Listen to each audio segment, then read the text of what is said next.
Okay, ఇంకా కొనసాగుతున్న sit దర్యాప్తు కొద్ది రోజుల్లో ఈ దర్యాప్తు ముగియబోతుందనేది అందుతున్నటువంటి ఒక కీలక సమాచారం. ఆఫ్టర్ దర్యాప్తు ఏం జరగబోతుంది అంటే, ఇప్పటివరకు ఈ కేసులో బిగ్ బాస్గా పేర్కొంటున్న జగన్మోహన్ రెడ్డి అరెస్టు జరగబోతుంది. ఆ అరెస్టు తర్వాత ఏం జరగబోతుందంటే, దీనికి సంబంధించి ఈడీ దర్యాప్తు జరగబోతుంది. దీనికి సంబంధించి ఈ అరెస్టు తర్వాత ఈడీ దర్యాప్తు కొనసాగుతుండగానే ఆంధ్రప్రదేశ్లో ఇసుక స్కామ్కు సంబంధించి జరిగినటువంటి అవినీతి ఏదైతే ఉందో, ఆ స్కామ్ ఏదైతే ఉందో, ఆ స్కామ్ సంబంధించి సిబిఐ దర్యాప్తు చేయబోతుంది. సో అంటే గత 5 ఏళ్లలో మన రాష్ట్రంలో అభివృద్ధి సంక్షేమాల కన్నా అవినీతి ఎక్కువ జరిగింది అనే దానికి తార్కాణమే ఈ కేసులు, ఈ దర్యాప్తులు, ఈ సిట్ దర్యాప్తులు, ఈడీ దర్యాప్తులు, సిబిఐ దర్యాప్తులు అనేది సామాన్య ప్రజలకు ఇప్పుడు అర్థమవుతున్నటువంటి పరిస్థితి.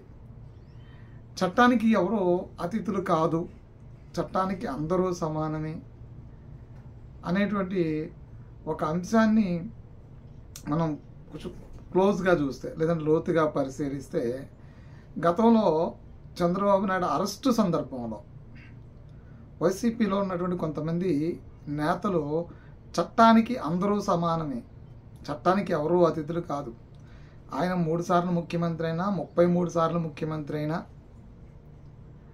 నేరం చేసినప్పుడు చట్టం తన పని తాను చేసుకుపోతుంది అని చెప్పారు.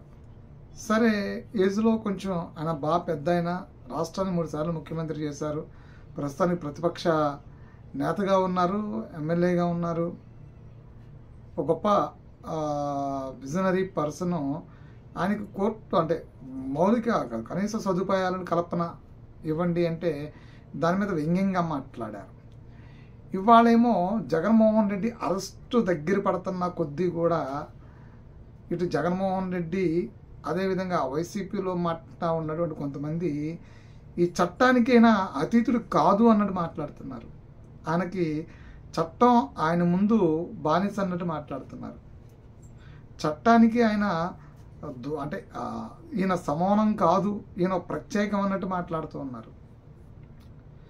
మన అంటే ఏదన్నా ఒక జెండర్ రూపంలో మనం ఇక్కడ ఉంటే, మన దేశంలో పుట్టుంటే, లేదంటే ఈ ప్రపంచంలో మనిషిగా పుట్టుంటే, అది ఏ జెండర్ అయినా కానీ మనిషిగా పుట్టుంటే ప్రపంచం మొత్తం మీద అక్కడ ఆ దేశంలో వాళ్ళ రాజ్యాంగాల ప్రకారం వాళ్ళకి చట్టం అందరికీ సమానమే అనే విధంగా ఉంటుంది.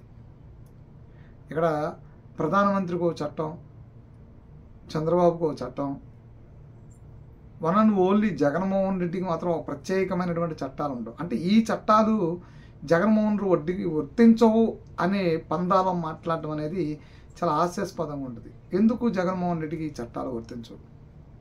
చట్టం అందరికీ సమానమైనప్పుడు నేరం రుజువైందా లేదా అనేది కాదు, అంతిమ ప్రధానంగా ఈ నేరం జరిగింది, దీనికి కారణం అని చెప్పని దర్యాప్తులో ఆ దర్యాప్తు సంస్థకి కొన్ని ఆధారాలు దొరికినప్పుడు, వాళ్ళు అరెస్ట్ చేయడానికి సిద్ధమవుతున్నప్పుడు, లేదా నోటీసులు ఇచ్చి విచారణ పిలిచి విచారణలో వాళ్ళకి కావాల్సిన ఇన్ఫర్మేషన్ తీసుకుని అరెస్ట్ చేయడానికి సిద్ధమవుతున్నప్పుడు, రాజ్యాంగబద్ధ ప్రకారం నిర్మితమైనటువంటి న్యాయస్థానాల్లో షార్ట్షీట్ రూపంలో నివేదికలు ఇస్తున్నప్పుడు ఆయన ఎందుకు చట్టానికి సమం కాదు అనేది ఇప్పుడు ఒక పెద్ద ప్రశ్నగా మారిపోయింది.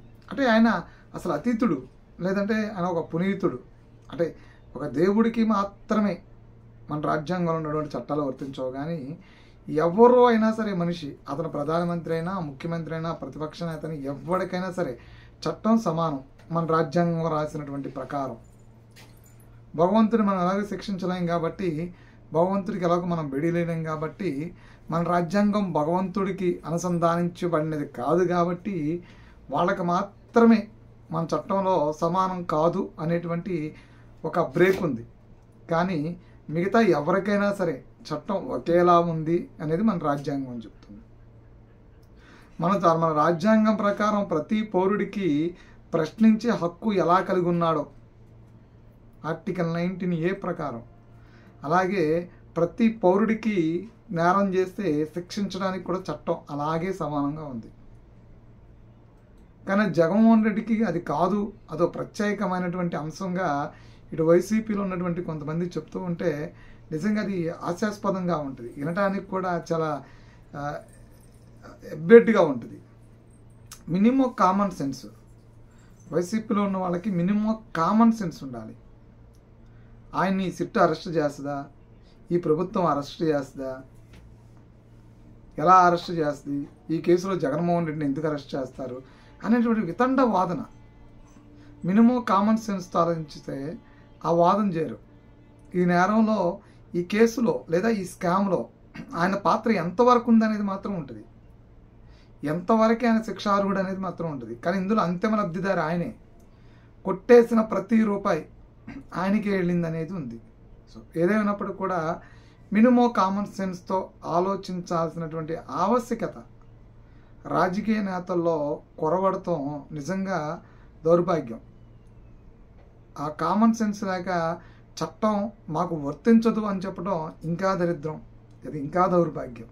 సో మినిమం కామన్ సెన్స్తో ఆలోచించి చట్టం అందరికీ సమానమే, నేర ఆరోపణలు ఎదుర్కొన్న వ్యక్తి వాళ్ళు ఎవరైనా సరే ముందు చట్ట ప్రకారం శిక్షింపబడతారు, తర్వాత న్యాయస్థానాన్నిటి మీద తీసుకునే నిర్ణయాలు, ఆ కేసు పూర్వపరాలు, దర్యాప్తులు, సాక్ష్యాధారాల మీద న్యాయస్థానం ఫర్దర్గా వాళ్ళు నేరం చేశారా లేదా అనేది న్యాయస్థానంలో రుజువు అవుతుంది.